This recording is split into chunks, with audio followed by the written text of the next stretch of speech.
Матичните броеви на граѓаните ќе бидат пречката некој да се попише два пати на пописот што ќе се спроведе идната пролет. Посебна компјутерска апликација ќе сигнализира веднаш штом некој го внесе бројот по втор пат без разлика дали тоа е сторено овде или во странство. Секое повеќекратно попишување се регистрира.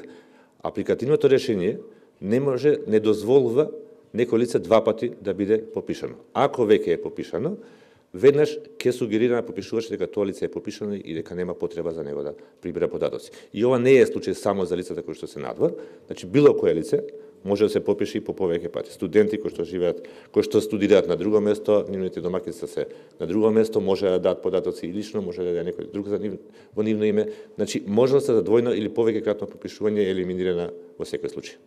Класичен попис во диаспората нема да има. За нив податоци ќе можат да дадат нивните роднини овде, а ќе можат и самите да се попишат електронски. Секој лице кое што е надвор од државата ќе има можност да се попише преку посебната веб апликација, значи електронски, така наречен КАВИ метод, со претходно најава во оваа апликација. Оваа најава претходна е за да не може некој да злоупотреби во туѓо име можност некој да биде попишан.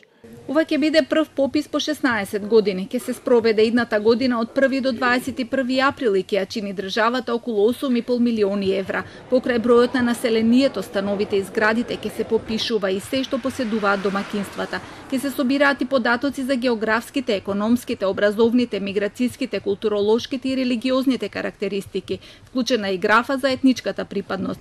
Во операцијата ќе учествуваат околу 6.000 лица кои ќе попишуваат во 45 региони.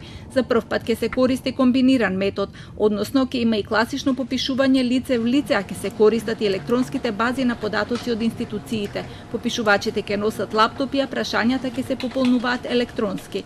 Конечните резултати се очекуваат 6 месеци по попишувањето.